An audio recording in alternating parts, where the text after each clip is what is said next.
I would like to begin by acknowledging that I live and learn on Nookanu country and pay my respects to Nookanu elders past and present. When I first read about the different listening approaches, I pretty much crossed a line through Dadiri. Miriam Rose describes Dadiri as inner deep listening and quiet still awareness. I have ADHD, and to be present and unhurried is not at all how my brain works.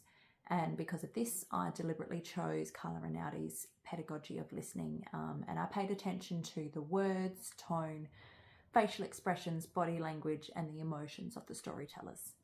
The story that I listened to was Middle Camp from the Mission Songs Project, and this was presented by Jessie Lloyd and Roger Knox. What immediately stood out in Roger's story was the contrast between his words and his body language.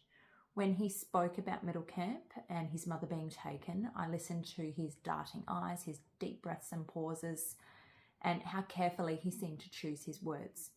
His body looked to be weighed down by the story, but the words themselves seemed to roll off his tongue with an almost everyday familiarity. Roger's storytelling made me wonder how much energy it takes for him to tell such a traumatic story, and if he felt somewhat removed from it after presumably telling it so many times over the years. Jotting notes while I was trying to listen deeply was tricky. Otto Sharma describes within the 4 levels of listening that the first level is inner chatter or monkey brain. With ADHD, I feel like my monkey is quite big, and I notice my thoughts wandering almost immediately, trying to anticipate Roger's story. Once I noticed this happening, I stopped writing, I put the pen down, and deliberately brought myself back to Roger's story. The surprising part here for me was that I found myself drawing on the Dadiri approach. I didn't achieve a perfectly silent mind, but I stopped trying to predict what Roger's story was. I waited through his pauses, returned my attention whenever it wandered, and allowed the story to unfold in its own time. I was challenged by Roger describing Middle Camp as a place of joy and happiness, alongside its history of displacement and child removal. I struggled to hold both these things together, and I reflected that my limited understanding has framed Aboriginal history mainly through trauma. While that trauma absolutely needs to be acknowledged, focusing only on suffering, I think, can reduce Aboriginal people to victims and overlook their resistance, their humour, and their cultural pride. And here I acknowledge that I don't have a full understanding of the history that Aboriginal people have endured and continue to endure.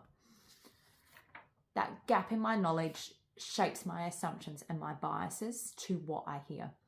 Recognising this is where story listening connects to my understanding of inclusive practice. Rinaldi's pedagogy of listening reminds me that I need to remain open to multiple interpretations, while Sharma's 3rd level of empathic listening asked me to try and understand and experience from the perspective of the child or the family rather than through my own views.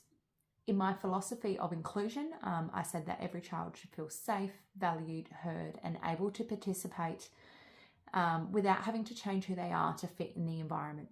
By applying the skills of story listening, this helps me to put that philosophy into practice, because it reminds me not to assume that I already know what a child or a family needs. An example of where story listening can be utilised is when children are displaying big or bad behaviours. My immediate inner chatter, or my monkey brain, may focus on stopping on the behaviour because it is loud or disruptive. If I'm able to move beyond that initial reaction and listen more deeply, I can then consider what the child is actually communicating and whether the environment or adult expectation is actually creating the barrier. A child struggling with group time may need movement, sensory support, or a shorter participation time to engage. This approach of story listening through educated practices also ensures that children with special rights have their voices heard. Lisa Berman challenges educators to view children with special rights as competent and resourceful, rather than defining them by what they cannot do.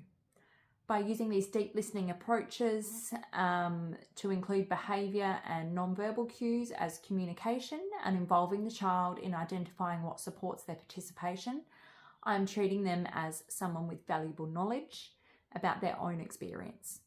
The child's communication can then shape changes to the environment or expectations rather than positioning them as the problem or expecting them to change to fit in. For me, story listening makes inclusion an ongoing and relational process. It requires me to slow down my initial reaction, question my bias and assumptions behind that reaction, and listen to the many ways that children communicate.